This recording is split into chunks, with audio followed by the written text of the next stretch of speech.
Pessoal, então, voltamos aqui com o nosso Espaço Heráclito, que hoje traz o professor de História e mestre em Educação pela Faculdade de Educação da USP, meu colega Diogo Bazei Garcia. Diogo, a questão do segundo bloco, ao fim do primeiro bloco, foi bem clara.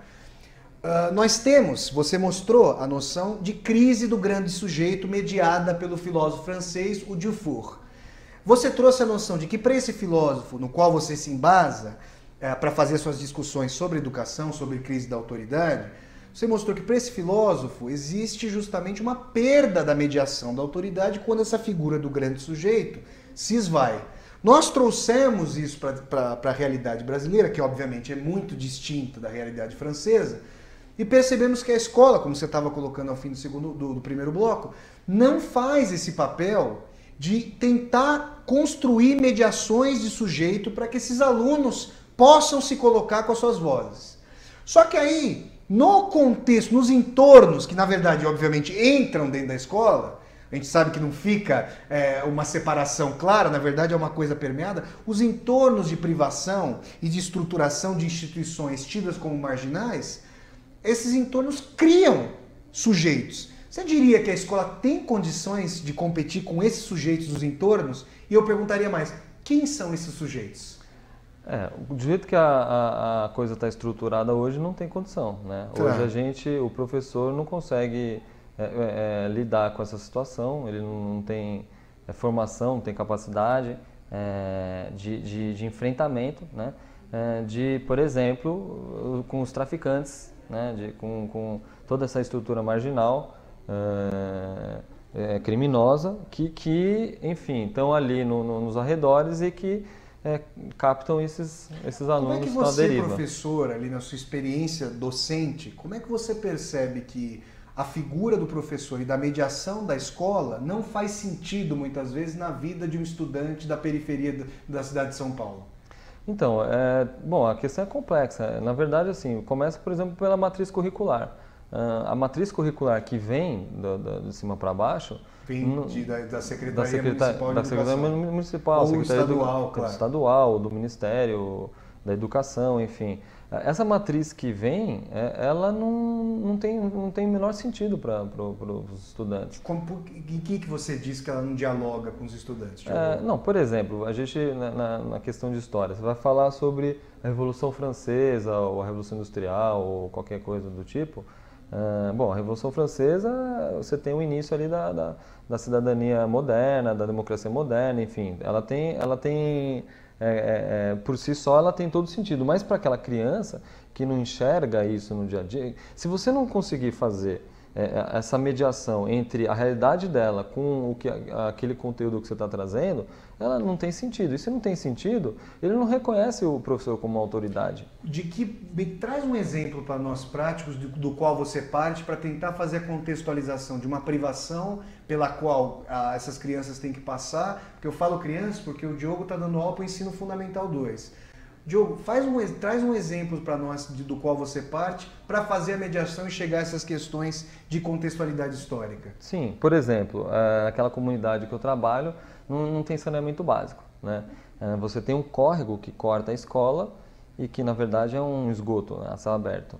Então, uma questão essencial seria partir desse princípio. Não, então, peraí, gente, a gente tem esse córrego aqui, o que a gente vai fazer? Como que a gente pode, quais são os instrumentos políticos que a gente pode criar para poder reverter essa situação? E aí, daquele microcosmo, aquela realidade imediata, você vai então começar a discutir, por exemplo, a separação dos poderes. Então, para quem que então a gente deve encaminhar uma solicitação, né? Então aí você vai, então tem a Câmara dos Vereadores, né? Não adianta só você falar do prefeito, no Brasil a população é muito despolitizada, então a gente acha que é tudo executivo, né? Não existe outras esferas. Então você começa ali a tratar Montesquieu, por exemplo, né? A separação dos poderes, para eles enxergarem na realidade deles, então existe uma Câmara dos Vereadores, eles que fazem as leis, então a gente vai fazer o pedido para eles, e a partir dali você pode chegar lá na Revolução Francesa. Quer dizer, não a Revolução Francesa, que é o exemplo que a gente está tratando, por exemplo, não a Revolução Francesa por si, mas ela como uma finalidade, então a gente faz todo um caminho para ver, então na história onde começou isso. Então você começa a trazer essas questões. Olha, mas isso é bem interessante, pessoal, por quê? O Diogo, a princípio, estava falando dessa fraqueza, dessa grande impotência da escola em face de instituições tidas como marginais pela nossa sociedade. Eu digo tidas, para falar do tráfico de drogas, porque nós sabemos como são entremeadas, como essas relações são extremamente incestuosas entre poder e o tido poder paralelo, que é muito mais convergente com a estrutura legal do que nós gostaríamos de admitir. Mas aí, Diogo, você trouxe essa dificuldade, porque nós sabemos que existe uma remuneração muito maior para esse trabalho marginal numa biqueira, que é um local de reprodução do tráfico de drogas, do que numa atividade lícita ali nos entornos da comunidade. Mas, por outro lado, se você percebeu essa questão de impotência da escola, você também trouxe, com esse exemplo da aula, fatores de politização muito interessantes. Como é que isso poderia, agora, da atividade do professor, se nós quiséssemos politizar esse debate para além da sala de aula, ou em entrelaçamento com a sala de aula, como é que a escola poderia deixar de ser aquele logradouro de transmissão de conhecimento de cima para baixo, para trazer uma rede de politização? Como é que você veria isso, Diogo? Então, a gente teria que atacar o problema de diversas formas, né? Você tem que mexer tanto na formação inicial, na formação continuada dos professores. Você tem um problema até de arquitetura da escola, das salas. Como é que é isso? Traz alguma sua experiência para nós aqui. Então, por exemplo, o nosso modelo de ensino, nosso paradigma da educação vigente, ele ainda é um paradigma criado lá no século XVIII, a partir do iluminismo e da Revolução Industrial. Uhum. Então, nesse paradigma iluminista, por exemplo, tem essa ideia de que o professor é o detentor do conhecimento, o aluno, aquele que não tem luz, tem que receber. Então fica muito essa coisa da transmissão e tal. Fora a influência do industrialismo com as salas... disposição das carteiras, né, linear e tal. Então, quando eu falo da arquitetura, por exemplo, então, para você fazer... Às vezes você tem situações... Na sala que eu dou aula, por exemplo, eu não consigo fazer uma roda. Por quê? Porque tem um pilar, não sei como chama isso. Uma pilastra, digamos. Uma pilastra no meio da sala, e se eu fizer uma roda, as pessoas não vêm do outro lado. Então é um problema de arquitetura. E você tem hoje arquitetos no mundo, na Espanha, em vários lugares, que estão pensando novas formas de construir espaço escolar condizentes com o que a gente quer do estudante hoje, no século XXI. Então, aí a gente tem essa coisa está muito arraigada, né, na formação dos professores, na instituição, nos administradores, nas políticas públicas, né? Então, uma outra questão que a gente poderia colocar aqui, que eu acho que seria de extrema importância, é politizar o estudante no sentido grego mesmo do termo, de você transformar a sala de aula numa verdadeira ágora, na escola numa verdadeira ágora e na comunidade uma verdadeira ágora. Em que sentido? No sentido de você, no sentido de discussão dos assuntos públicos. Então, esse exemplo que eu dei do saneamento básico, a gente não acontece esse tipo de discussão porque a gente ali não discute os assuntos, os professores, os estudantes, os funcionários, os educadores em geral, não discutem os problemas daquela comunidade, né? Cada escola, ela precisa está integrada naquele entorno dela. Então, se a gente fecha os olhos para isso e a gente fica falando num modelo ideal, abstrato, a gente cai naquele problema de não ter sentido para o estudante, então ele faz ali, decora, quando decora, escreve qualquer coisa, e aí ele sai dali e o camarada lá, o traficante está lá com o carrão, está com as menininhas e tal, aquilo é muito mais atraente para ele. E aí tudo que você diz, aí nesse ponto que é a crise da autoridade, porque não é a autoridade, a crise da autoridade que eu coloco não é a autoridade da figura do professor, é mais a autoridade da palavra. A palavra não tem mais sentido. Não existe, e aí nesse ponto a gente pega com o universo da escola particular, porque lá também você tem esse problema, a palavra ela já não tem mais a força que ela tinha, né? Mas aí me parece, eu te pergunto, te pergunto para você trazer essa resposta dentro da sua experiência, o ambiente da palavra escrita em uma situação periférica é praticamente a ausência completa ou a apresentação, muitas vezes, dessa palavra escrita como digamos, o parágrafo do Código Penal que enquadra aquele reincidente. Os telespectadores, se não souberem disso, muitas vezes o policial aborda aquele cidadão, ou no caso não cidadão, perguntando, tem passagem? Qual o número da passagem? Justamente porque ele sabe aquilo oralmente, porque não teve acesso ao código, mas sabe a passagem do código que ele vai ser enquadrado. Dentro desse ambiente, me parece que a palavra escrita, ou mesmo a palavra articulada de horizontalidade, isso está ausente ali. Exatamente. Mas na escola particular, pode haver uma crise nesse sentido, mas existem considerações diferentes a serem feitas. Como é que você faria essa comparação, Diogo? Então, quando você coloca a palavra escrita, né, nessa situação tal, você depois pegou um ponto interessante, que até a palavra articulada, a palavra oral, vamos chamar assim, ela também enfrenta um processo de crise, né? Qual seria uma das possibilidades da gente trazer para politizar o estudante da escola pública ou particular, ou o que quer que seja? Uma das saídas é você trabalhar com as assembleias escolares, né? Então você tem basicamente 3 tipos de assembleia: a assembleia de sala, a assembleia de professores e a assembleia escolar que congrega todos. Nesse momento de você fazer uma roda, né, uma sala de aula e discutir com os alunos, você vai dar a palavra a eles, né? E assim como quando eles estão com a palavra deles vai ter a mesma força que a sua, né? Ela vai ter o mesmo valor, vão ser plenivalentes. Isso é muito interessante, mas Diogo, aí entrando nas contradições institucionais, isso seria efetivamente possível, não só no sentido da concretização, mas o tipo de articulação das instituições está aberto para essa possibilidade? Está aberto para implosão, né? A gente podia implodir a coisa. Eu acho que a mudança, ela enfim, é difícil, porque numa situação dessa, você depende de iniciativas pessoais, né? Um camarada ir lá trazer a discussão, vamos fazer isso e tal, mas o ideal seria... Ou seja, você está falando da iniciativa pessoal, só te interrompo, de alguém que retomasse o papel de um grande sujeito. Exatamente. Para fomentar uma reverberação nessa rede. Exatamente. Agora, o ideal seria você levar essa questão a partir da política pública, né?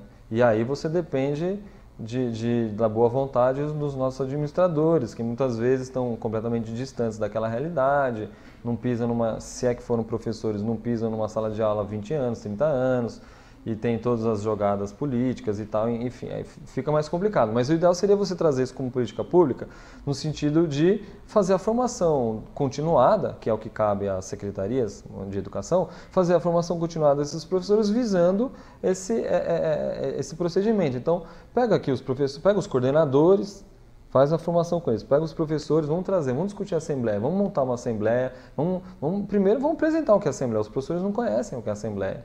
A gente tem a marca da ditadura civil-militar, claro, né, tá muito ainda presente. A gente não conseguiu, o que a ditadura fez, a gente não conseguiu ainda reerguer. Desarticular. A desarticulação que eles fizeram, a gente ainda não conseguiu. Então, você, né, pega esses professores, traz aqui, monta uma assembleia assim, conduz uma assembleia, mostra exemplos e tal, faz essa discussão. Depois, os professores alguns vão levar isso para a escola. E aí, a partir dali, a partir do momento que você abriu para o estudante falar, aí você tem enfim, a gente não dá para prever exatamente o que vai acontecer, mas você tem uma mudança importante dos papéis. A gente sempre fala, porque o estudante tem que ser proativo, porque o protagonismo juvenil, mas na prática é só discurso, né? A gente a distância entre os discursos e as práticas estão muito acentuadas na contemporaneidade. Então, você transforma esse cara mesmo. Como você vai transformar esse cara em protagonista? Primeiro você tem que ouvir, você tem que saber o que ele tem a dizer. E você tem que estar aberto a dizer, olha, minha sua aula está muito ruim. Olha, você não... E aí tem um temor dos professores, né? Claro, porque a gente não... Os professores não estão... Nessa concepção iluminista, que o professor é o detentor do saber, ele não pode admitir a falha. Se você tiver uma mudança, um foco, uma mudança no foco, então peraí, eu estou aprendendo, eu sou tão estudante quanto ele. Né? O professor eu costumo definir como um eterno estudante. A gente sempre está aprendendo, sempre. E você tem que chegar lá e falar, olha, meu amigo, eu não sei, eu vou pesquisar, né? Vamos pesquisar junto e tal. Você tem que admitir a falha. E eu acho que isso é um problema que a gente tem, essa cultura da formação inicial, de que o professor é o detentor do saber e tal, ele não admite, de repente o aluno fala, olha, sua aula está ruim, você não preparou sua aula. Eu trago uma questão final, que a gente vai chegando aqui ao fim do Espaço Heráclito. Nós vamos nos distanciando nesse sentido, pelo que você vai colocando, da possibilidade de fazer uma crítica ao próprio Dufour, digamos assim, que é, olha, seria muito interessante que historicamente o grande sujeito se esfacelasse, porque aí os pequenos sujeitos formariam a comunidade dos sujeitos. Exatamente. No sentido da horizontalidade democrática. Exatamente. É isso que nós estamos perdendo, Diogo? Eu acho que sim. Eu acho que o ideal, para trazer um outro autor que você gosta muito, que é o Bakhtin, claro, o ideal da polifonia... Ele está falando do Mikhail Bakhtin, que é um crítico literário soviético, mas também se fez discussões, bom, em vários ramos sobre o discurso e também sobre a educação, né? A polifonia, o ideal polifônico, vamos dizer assim, que ele traz para a literatura do Dostoiévski, de sujeitos plenivalentes, plenipotentes. Então, eu acho que isso é um ideal que você traz para a sociedade. Primeiro eu discuto na questão da sala de aula, como você transformar a sala de aula numa polifonia, vamos colocar assim.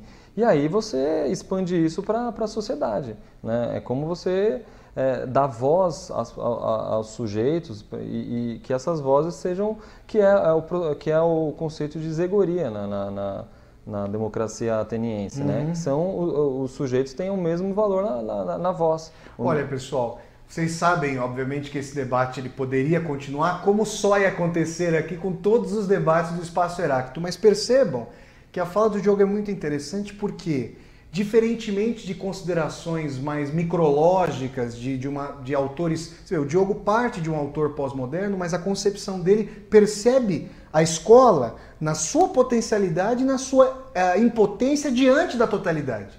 Então ele vê um papel de articulação. Isso é muito interessante para pensar. A irradiação desse ponto com vistas à transformação do todo. Então, Diogo, eu gostaria de agradecer muito a tua presença. Muito obrigado pela tua presença aqui no Espaço Heráclito. Eu que agradeço, Flávio, o convite, né? Estamos aí para debater, trocar ideia. E aí, falo mais uma vez, fica aqui. O Diogo trouxe um artigo muito interessante sobre a crise de autoridade na educação a partir das concepções de morte de Deus no Dostoiévski e de silêncio de Deus no Bergman, essa figura da grande autoridade, que, como vocês viram aqui no debate, poderia ser a transformação da pequena autoridade, e pequena não no sentido de inferior, mas no sentido de democratizada. Fica então aqui a indicação do livro do qual eu fui organizador, e o Diogo escreveu um artigo para ele, Dostoiévski e Bergman, O Niilismo da Modernidade, que foi lançado em 2012 pela editora Intermeios. Então, tendo agradecido aqui ao Diogo, ficamos aqui por hoje com mais um Espaço Heráclito. Mando um grande abraço a todos vocês aí e até segunda-feira que vem, pessoal. Tchau, tchau.